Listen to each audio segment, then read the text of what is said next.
What was the defining factor? When did you decide that one of these quarterbacks, Bryce Young and C.J. Stroud, was better than the other? So grade wise, I think they're on the field. They're very similar. One does not stand out from the other, and the one standout from the other is the size of Bryce Young. I don't think it hampers his ability to play quarterback at a high level. And as I said last week, if my life depended on one of these kids to lead a team down the field in the fourth quarter and come from behind to win the game, and if my life was on the line, I want Bryce Young there. But there's more to it than that, right? I know that's a sexy thing to say, and it could maybe break a tie to some. But my question with him is the fact that he's going to play football at a size, at quarterback, that really, at a high level, has never been done for a sustained time. And I worry every time he gets hit by an NFL pass rusher or multiple at the same time, and they land on top of him, is he going to get up? That's my number one question with Bryce Young. And that's something that will never go away. Does he escape and evade pressure at a high level? Absolutely. Does he, play with a low pulse? Absolutely. He's got a good enough arm. He's a magician when he uses his legs. But there are just things about his game and his size that are never going to leave. And if he was far and away a better passer, far and away better in clutch situations than C.J. Stroud, then maybe I would still keep him above. But I think as passers, as quarterbacks, they're very similar players, and I simply feel safer with C.J. Stroud. Yeah, we can go on and on about these two guys, but it's really close. We know it's really close, and a lot of it's also going to definitely depend on where they go, who's coaching them, and all that kind of stuff, and whether they get picked first or second in the draft. That could make it a lot easier for us. We can start discussing that right now, but that's something that we'll discuss after the draft when we know exactly where these guys are headed and what kind of careers that we believe that they might have based on their destination. But they're two very talented quarterbacks, and hopefully, because the league needs it, hopefully they turn out to be as good as we think they can be. So let's go through the rest, because there's definitely the gap, even though some people believe there isn't a gap. But there's a gap. And then you have Anthony Richardson and Will Levis. Do you think it's Richardson, Levis, and Hooker? Or do you think it's Richardson, Levis, and then Hooker? How would you grade those three, those next three? Yeah, I think all three of those guys are closer together, right, than okay. You could have kept talking. Go ahead. Okay, I'll start that over. I think the three of those guys are closer together than people think. And a lot of it might be about the system that they're being drafted into in terms of where they stack off, where they come off the board. They're completely different players. If you really break these guys down, there's nothing. They have almost nothing in common, right? Levis and Richardson are a little bit more power guys, big bodies, can take contact. You trust them using their legs like Josh Allen does, right? That he can take hits, Ben Roethlisberger, take hits, get back up. Hendon Hooker, you trust his intangibles. He's a true leader of men. You think that he's going to come in and he's going to rally guys around him. And some teams, especially at the top of the draft, they value that. And at this point, with where I have them graded, I believe there's a chance Hooker goes in front of one of them. And there's even a small chance that he goes in front of both of them at some point. Everyone's talking about Hendon Hooker in the 20s. We have to consider the idea, the concept, the possibility that he could be a top 10 pick because of the intangibles, the age, the knee injury that probably weighs him down a little bit in some eyes. But because of how hard the league is working to protect quarterbacks, I'm not as worried about Hendon Hooker being a couple years older than these guys. I'm really not. So it's going to come down to the eye of the beholder. From a scout's perspective, that does not work for a team.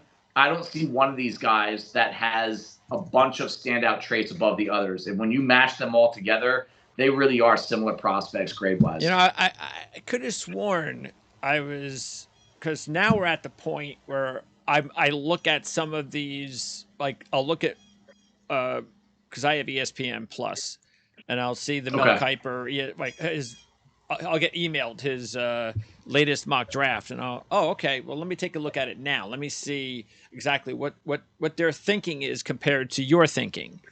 And I was actually very surprised to see how high he has Will Levis.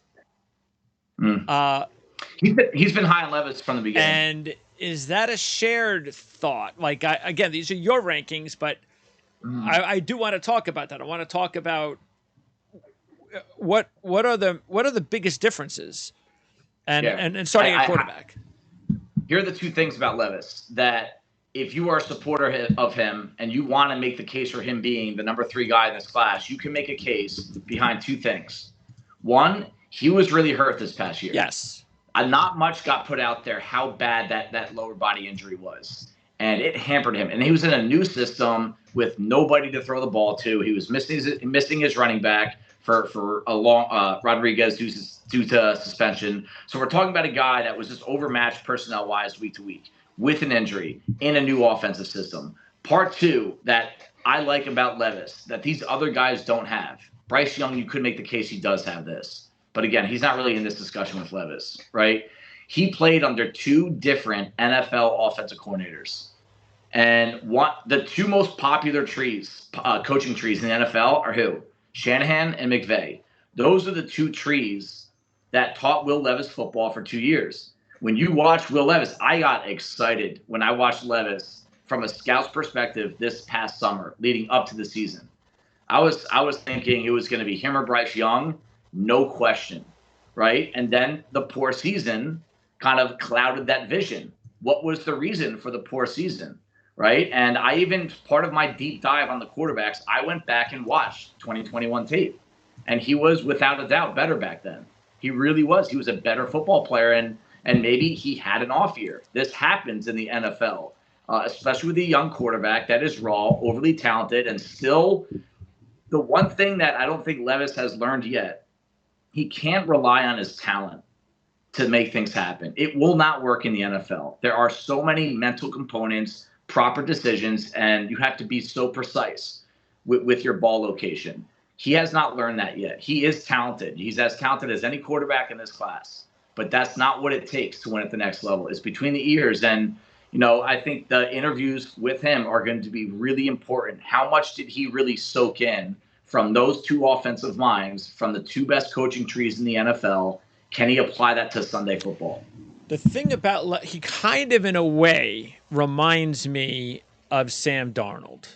The fact that Darnold, it happened really fast for Darnold, and he didn't have a whole lot of experience in college. And it was more of, wow, look at what I can work with, and he's going to get better, isn't he? This is just look at what he's done in just a short period of time. Now he's going to get better.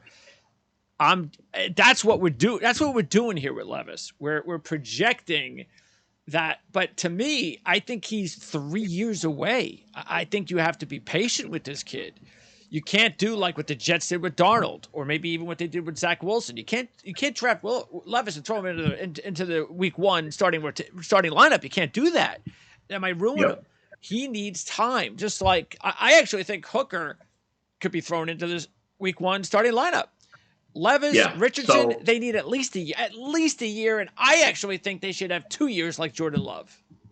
Yeah, and that's just not a thing anymore, right? Especially with first-round quarterbacks, and I think that's your case, Greg, that you can't draft a first-round quarterback that needs 2 years. If you draft a kid day 2, give him 2 years. You're fine. You're paying him almost nothing, right? And then you have 2 years before you have to pay him real money. But if you take a kid in the first round, Raiders, thinking about it more and more, I thought he could have been a fit for the Raiders, but the more I think about it, I don't think they're going to do it. And one of the reasons why is you just signed Jimmy G. You're not going to you're not going to use a first rounder on a kid that's going to sit for 2 years. I think Jimmy G is going to get 2 years there. So I think that's just out of the picture now, the more I think about it. And he's going to go in the first round. I would be shocked. So, at what point in the first round does this 2 year window? And I think this is where I think the league falls short. A lot of coaches, hey, I'm not a coach. I'm never going to be. I don't want to come across as a know-it-all there. But I think a lot of coaches rush these quarterbacks into action, and it ruins their careers. And you feel pressure, whether it's from the owner, the fan base, the rest of the team. Isn't that why you have to have communication with the owner? You have to have this general manager, head coach, owner. You all have to be on the same table as far as what you're going to do with these types of situations, especially. Yeah. Yeah. So, I mean, that really, I think Levis can be a guy in the NFL. He's got the tools. He's got the confidence. It's going to be what I said earlier. How well did he take in what he learned from those two offensive lines, and how long does he really need before you can rely on him to be the starting quarterback of your football team? And I think the Raider example, because look, I have no idea what the relationship is with owner and head coach, but last year mid-season when things weren't going too well, you all of a sudden started hearing, "Oh, Josh McDaniels should be fired. He's in over his head again." And I never believed that, but I don't know what kind of relationship is going on there. And does he have a short leash? And if Josh McDaniels has a short leash, why would he draft? Why would he want to be a part of drafting Will Levis? And I think because he has that really good relationship with the general manager, that they are seeing eye to eye. It's that does the duo see eye to eye with the owner? That's because that owner has not done a good job, and we went over that when we talked about the Raiders and all of their losing seasons. I don't have to tell Raider fans any of that. They know exactly what I'm talking about. So yeah, could it happen? Could it be one of those things where he gets drafted to the Raiders and you go, "Oh, I should have listened to my first impression"? Or is it, "Hey, yeah, you know what? Why would you do that?" Unless, because that would be an indication that Josh McDaniels has got time. That there's no way they're drafting Will Levis if Josh McDaniels thinks that he has a short leash. So, yeah, I think you're on the right page there. If you see them draft quarterback, or maybe even trade up for one, I think that gives a 3-year window for him right now. And if you ask anyone, I mean, that Raider organization is very just inconsistent, unstable, a little bit of dysfunction, right? That especially with what's been happening there over the past 5-6 years, front office, head coaching situation, I don't think that he has an automatic long-term leash. So I think the Garoppolo signing was, hey, it's the best of what's out there, and we're going to have to use this pick on another asset to help the team in another way. It's going to be very interesting because McDaniels has got the relationship, of course, as good as anybody outside of San Francisco with Jimmy. And you would wonder whether this was sort of like when he got there and he knew what was happening a year from now, that was this the plan all along? Right. Was we're going to bring Jimmy over in a year. This is the part, and he's going to be our guy. But they have to still have an insurance policy at some point, which is why you would believe that it would make sense for them to maybe even add a quarterback, but not with that collateral early on in the draft. So, by the way, Mel Kiper actually had Levis ahead of C.J. Stroud. Yeah. Wow. So how high? How high did he have I think him his top 10. He had a top 30, I believe, or top 32, and I think Levis was 5 and Stroud was 6, something like that. Okay. So right there, but I mean, he's been high. I know I haven't kept myself that updated on his ranks that come out every couple months, but I know that he was very high on Levis from the beginning, and he might just be one of those guys. What I said earlier, that he gave him a little bit of a pass because of what happened to the ankle and that offense. Well, I remember Ryan Dunleavy from the New York Post brought up Levis's name about 1.5 years ago. This was This might have been after that year you're talking about. This was after his 21 season, and I remember at that point, I honestly my first reaction after because I was talking about quarterbacks in the draft class coming up in 22 after 22. And I said, there's only a couple of names. But, there's Will Levis. And I swear to God, my instant reaction was, who? I mean, who? From Kentucky? Yeah. So, and then I was like, all right, as usual, when it's early and a player only has a year and he's playing at Kentucky, unless you're a scout, unless you're someone that really follows it, you're not really paying attention. So then you go, okay, I'll check him out and so forth. And then obviously 22 is the season to check him out. And that wasn't, as you mentioned, a very good season. But look, the reason I wanted to mention Sam Darnold is because I think he's got the talent like Sam Darnold. He's got the talent like those kids, those 2-year kids. But it's just, it's a risk. It's a bigger risk than it is a CJ Stroud or a Bryce Young. It just is. There's just and I just don't know. It's going to take guts for any GM to draft him in the top 10.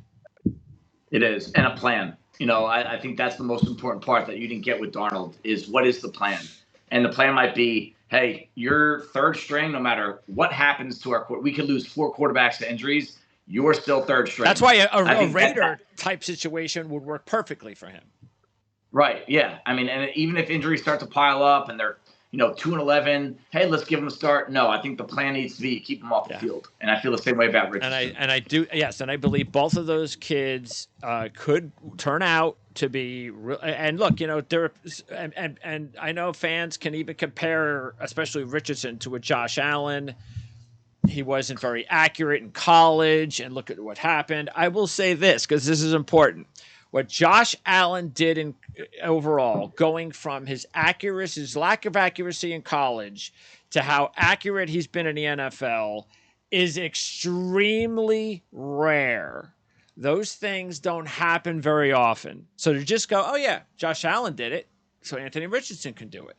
Maybe he can, but it's, again, you can just be warned, it is rare. That's why, you just can't point there and go, oh, if he did it, then he could do it. So, but again, very talented players, but both, as we've talked about endlessly, they need time. And if they get time and they get the right coaching staffs, then hopefully they'll become really good quarterbacks, as I said before, because the NFL needs good young quarterbacks.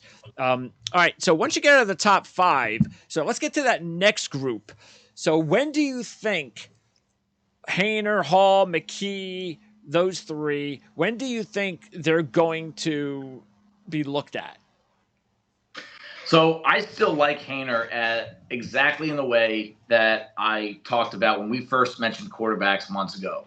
And then we talked about Fresno State in a bowl game. So we talked about him a couple times already. Like him a lot. What I felt, I love him a lot as a backup quarterback. As a Taylor Heineke type. That's the first name that came to mind.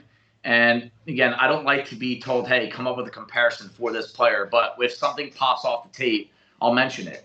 And, if the measurements line up, the skill set, like I go back, I have an entire database of everyone's pro days, combines, and he measures up. Jake Haener measures up with Heineke all the way. And what I like about Heineke is, when he's on the field, he's not your starter, right? Washington kind of had to give him a go because there's nothing else there. But you also know, like Gardner Minshew, when they come on the field, there's a different energy. There's a different ethos there when they're on the field that could sneak your way into a win or two, right? And I think I get that same vibe from Haener when I watch him play football because he can sling it.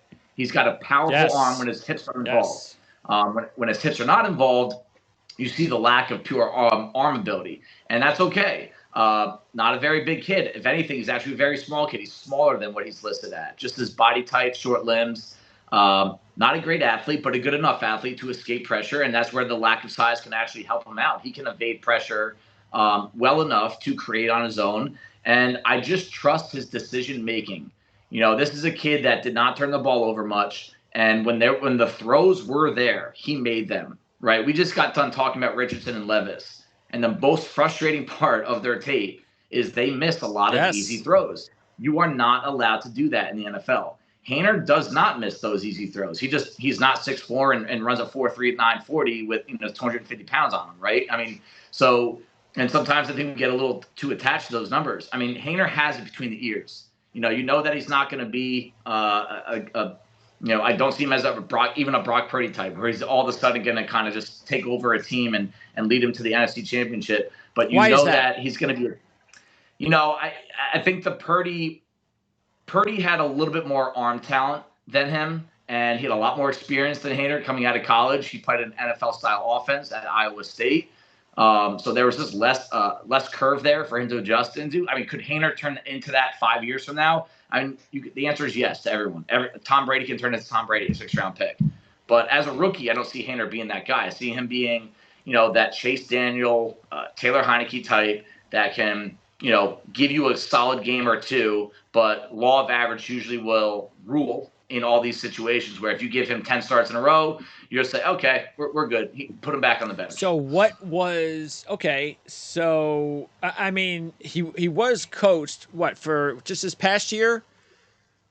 Say it again? What's his name again from Cal? Not Cal, Fresno State, the head coach. The former Cal head coach, wasn't he?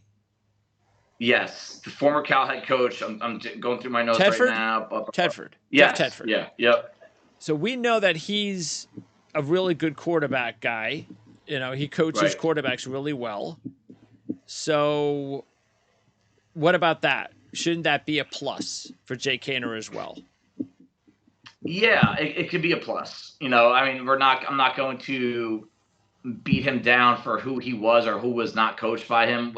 I don't want to put too much credence into system. We see that kind of beat year to year, good and bad, right? If you play in a pro system, it doesn't make you a quarterback. It just puts another feather in your cap.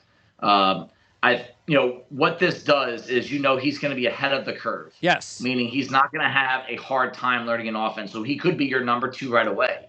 That's what that means. Does that mean he is going to start from such a higher place that his ceiling is now higher? I don't believe it goes into that level. I just think it brings the floor a little bit higher, which is what my feel on him is overall. The floor is high enough to say, hey, he could be a 10-year backup in this league that actually makes money in that role. And you don't think so? And Purdy's a really good example because we just talked about it. You have to. Where do you go? Where do you land? What kind of team is around you? Are they a stable organization? Do they make it as easy as possible for the new quarterback, like San Francisco's staff and their foundation has? So let's just say Jake Haener was drafted in the 3rd or 4th round by the Denver Broncos.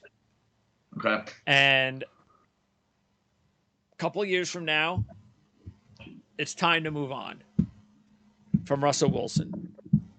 With having Sean Payton coach you for 2 years, could that give him a legitimate shot at being a starter in the league? Yeah. I mean, answer is yes. I'm not talking about 5%. I'm talking about a legitimate shot. Yeah. Like a 50%. Yeah, does it give him a shot? Does it give it not everybody's got a shot. But yeah, does it give him a shot to be does he have that kind of talent? Right, coach? Spent a couple of years. I think you know what? If you're thinking about the positives instead of the negatives, I'd give him a shot. Sure. I'm not gonna say he doesn't have a shot. Yeah, he a shot, yes. Especially with that offensive mind. I think that has as much to do with Sean Payton as it does as Haener himself. Sure. And to build on that, I would say Haener has a better shot at any of these guys that are in this tier right now, right? The next 2, 3, 4 guys, if you said the same thing about them, Haener is head and shoulders above those guys in terms of having that. So shot. Is he definitely the 6th quarterback out of that group? Yes. I have actually a pretty substantial gap between number 6 and number 7. So the guys under him are a tier or 2. All right. And then out of that group, who has the biggest who do you think could be a really good long-term number 2? I love, man, Mike Glennon is the name that popped in my head when I watched Tanner McKee, just how tall he was, how long he was, but also how lethargic he was with his footwork. Just a really, not a football good athlete. I think he tested pretty well athletically, good athletic background too, but it just took him forever to evade pressure. And with that said, the arm talent, ball placement, layering the football between linebackers and defensive backs is right up there with some of the best in the class. I don't think he has got that quick trigger that can make a lot of different arm angle throws or explode the ball out of his hand downfield. But on 80% of the throws that are made on Sundays, he can make all of them at a high level. Smart kid, and maybe even a little underrated because of how bad that Stanford team was, especially up front. And that was just that's an example of a quarterback being put into the wrong situation. And we see this in the NFL. He is a very poor athlete who had one of the worst offensive lines in all of college football. So it's just not a good combination. He did have some talent to throw the ball to. He's got two kids that are going to get drafted this year at receiver in Michael Wilson and Elijah Higgins. But intelligence-wise, you feel good about him being in your quarterback room, and doesn't have a ton of upside, but he can throw the ball. Jaron Hall, though, I have him slightly ahead of McKee because of his RPO game. And he's an awesome athlete. A little older. I think he's going to enter the league at 25 or even 26, right? He's went BYU, went on the missions before he actually started playing football. So he started his football career later than most, and then also had the COVID year. So Jaron Hall is another guy that I think just has more physical talent. He's not as big, but his RPO game, which is a huge part of some NFL offenses, he's very advanced in that area of his game. And I think the teams that like to use that in their offense are going to lean towards Hall. Okay, but it will hurt his draft stock, his age. Yeah, I think so. I mean, him and Hooker are pretty similar. He just turned 25 at the end of March, so a couple weeks ago. So he'll be a 25-year-old rookie. Yeah. If it's not going to hurt Hooker, Hooker is more of a franchise quarterback. That you don't worry about that with Hooker, no. Yes. So the backup quarterback, who's 6'2", 207, so we're talking about a small body. A couple of injuries on his resume as well. Yes. Concussion issues, ankle issue, core muscle injury. So you're talking about an old rookie with a durability red flag or two. I do think that could bump him down a little bit, unless, again, you're an offense that wants a better athlete than Tanner McKee back there. Who is a better prospect, McKee or Davis Mills? Good question. I had Davis Mills above Tanner McKee. I actually liked it. I think Davis Mills, if I remember back, I can look before we're done. I think I had him as my number 5 quarterback in that class. I liked him. I thought he was. I think he was a top 75 overall grade on my board. McKee's going to finish closer to 150, like a 5th round tier. Okay. Now Clayton Tune.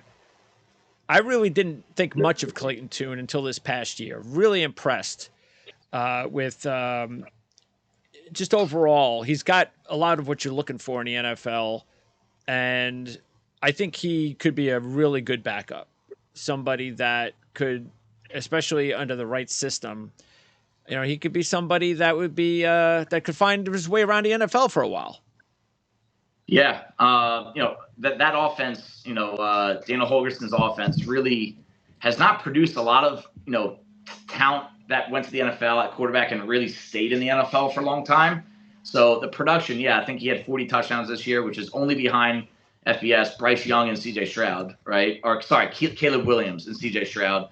It's those two, and then you see this kid's name with touchdowns, and that's part of the system that put it in there. But what I like about him that we haven't seen with some of these Holgerson quarterbacks, he had 44 starts in college, and he got better every year. Footwork, ball placement, athletically, right? He actually, if you watch some of his tape from 2 years ago, he's a better athlete. You could tell he's done the work.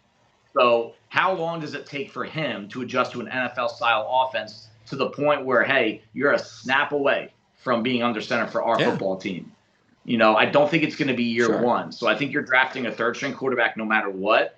But he's, round 5, round 6, right up there, right below Tanner McKee in that area. You could probably even make the case that you like him more than Tanner McKee from, experience and arm talent. And I actually like Tune myself right after Hainer. Okay. And I just, look, he's got the accuracy. He's got good size. And I like the fact that when they played Auburn in the bowl win, he had a good game. He didn't, and that's an SEC defense. I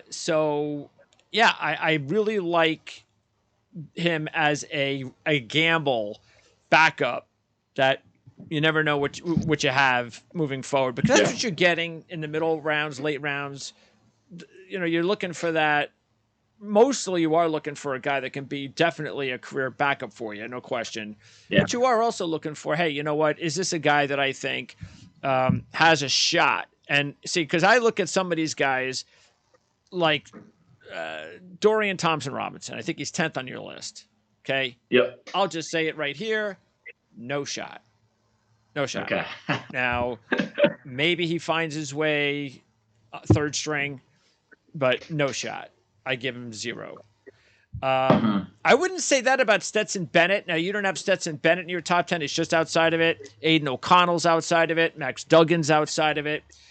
Out of those guys, is Aiden McConnell, does he have the better chance because of his abilities, his NFL ability, size, arm strength, and that compared to Bennett or Duggan?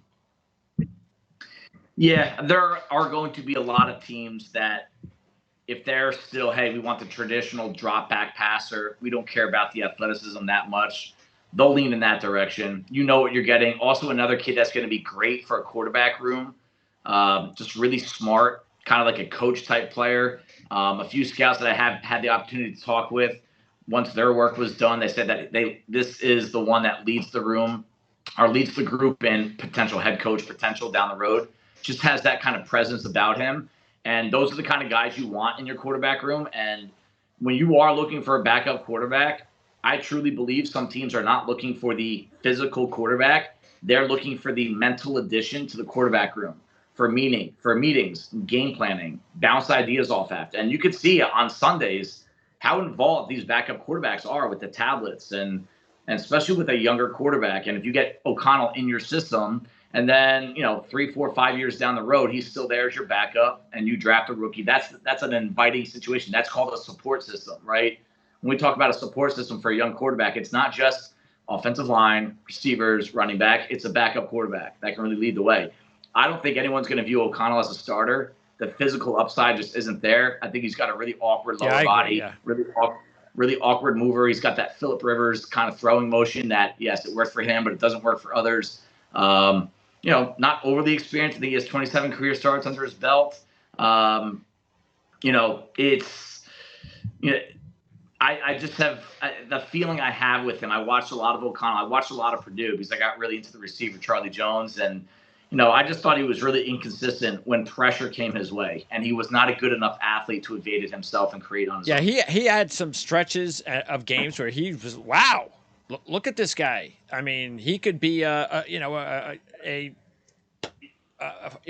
third round, a fourth round draft pick, and he could potentially become a starter at one day. And then you look at him in other games, and you're like, oh, this guy's got no shot. So yeah, that's the vibe I got from him too many times. Yeah. So he's intriguing. And he will, but yes, I believe he's a guy, like you said, because of his smarts, he's gonna find a way around the league for a long time. He's just gonna bounce around, and he's gonna be a good 2/3 kind of guy to have around your quarterback room. And then before we move on, so those other the championship guys, the prototypical. Well, yes, they're really good college quarterbacks, but Stetson Bennett or Max Duggan as an NFL quarterback just ain't going to happen. So what's their ceiling? Even if they were coached by the best team and the best quarterback guru, what's their ceiling? Gardner Minshew, a guy that's going to maybe start a few games, that's not a bad ceiling. No, it's not.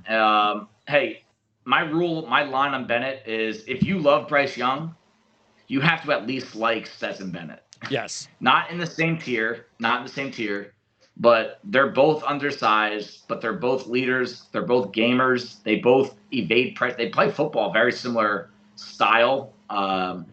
Duggan, I've never come around on him. I try to. I love him as a college football player, but that has gotten me into trouble in the past.